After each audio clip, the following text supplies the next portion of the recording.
9:35 here, beautiful Thursday morning. Lots of sunshine pretty much wherever you go, it looks like, around the area today, and that's a change and a good one at that. A little bit murkier is the economic picture right now. A lot of things, some mixed messages, I think, maybe. And the impact all this has on the job market is certainly pretty fascinating. And so as we do, we call in Chris Burkhard, Placers Staffing, to lend a little insight and his purview on things. Hey, Chris, good morning. Hey, Pete, and you're right about the sunshine. I never thought it was going to come out again. I'm telling you, I had my doubts along the way, too.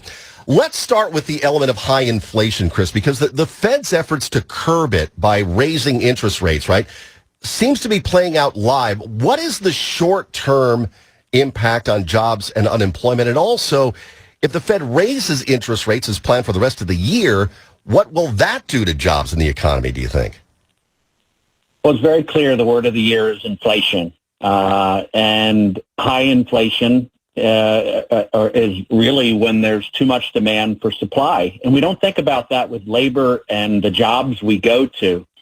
But it's been really overheated. And you know it because people are getting jobs and they're moving around. Companies were able to do that because they had this once-in-a-lifetime opportunity. You know, COVID created demand for their product or service, or because they could borrow basically for free with low interest rates. This has been a great thing for the worker. It created lots of jobs to choose from until right now. Job postings are down 10%. That's 1 million jobs. People quitting are going down, so there's less job churn. And that people were leaving jobs for more money. Well, guess what? This is so counterintuitive. But with wages not going up and up, that can finally maybe bring down inflation.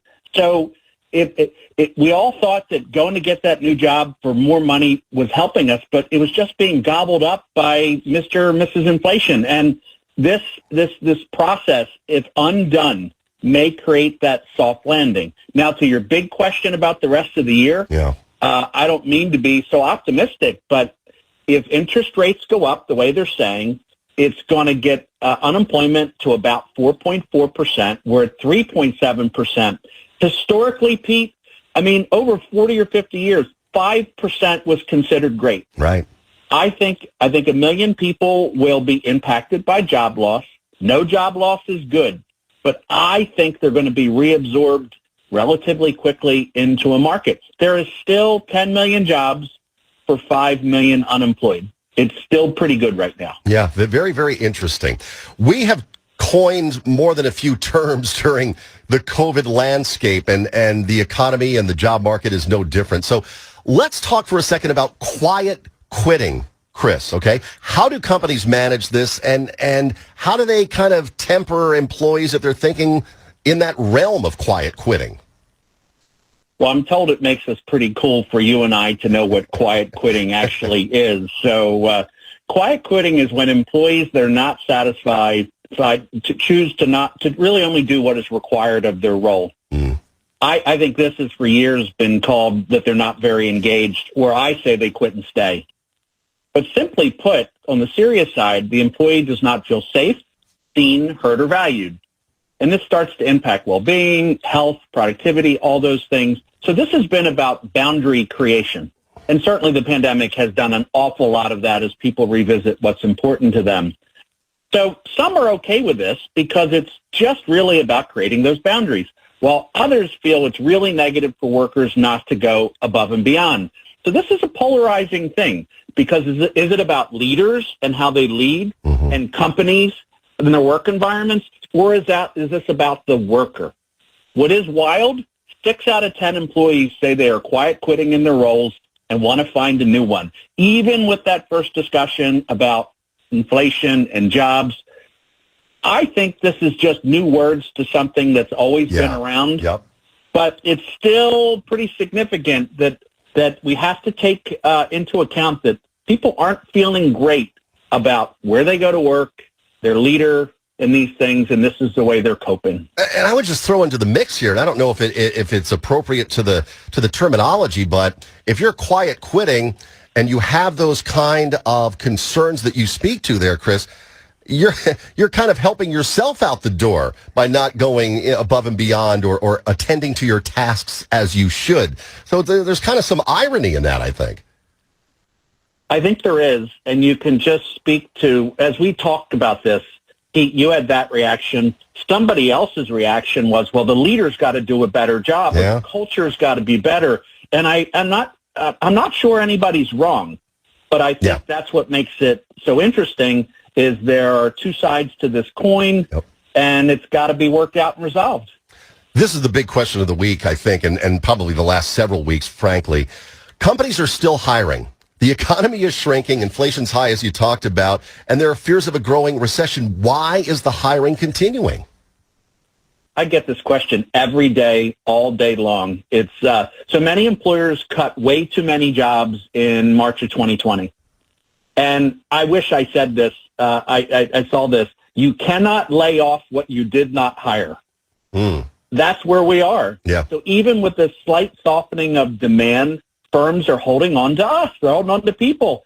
And every business I know, and I'm in the staffing world, is still behind with key hires today. So businesses may reduce or cancel job openings. You may even see some hiring freezes.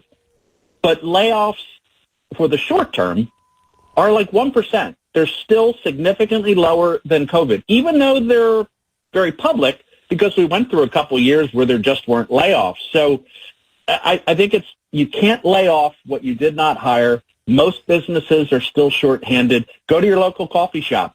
See if they have, lobby hours. Look around. There's still this notion that most businesses still can't find the talent they need, even where we are today. Yeah, true enough. I have to get you on this before we go this week.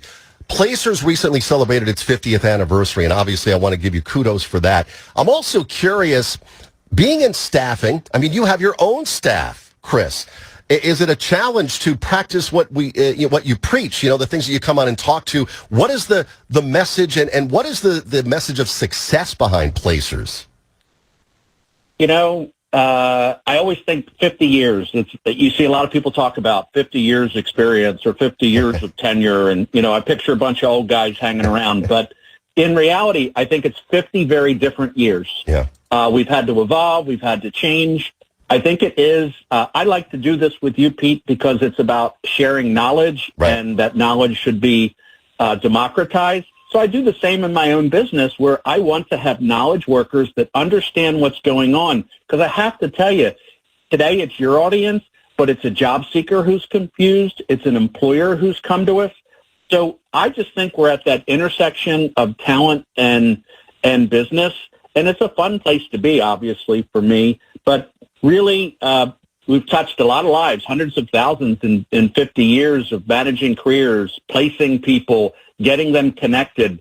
And, it's still good to be relevant after 50 years. Sure enough. And I have to assume the clarification that you provide to people, as you do here when we talk, sometimes in that job-seeking role, there's just a lot of things on a person's plate. And kind of getting people on that track where at least they have a direction is just huge. And that, from an outsider looking in perspective, is one of the chief things that I see Placers doing for folks, Well, you can't pour from an empty cup. So people show up needing all kinds of help. You may need the job, but there's a whole host of things that are in the way or are challenges. Right. And that's normal stuff. But meeting them where they are and helping them get on their feet is a big part of what we do. Yeah, and sometimes one of those things in your way is you. So there's that part, too, which makes it a little more tricky. Yeah, and from what I hear, I'm always in the way, Pete, so that's just the way it is. Yeah. But, all good. Chris Burkhard, Placers Staffing. Today. You bet. We'll talk again soon. You can go to myplacers.com, myplacers.com, if you want to find out more about what Chris and his staff do.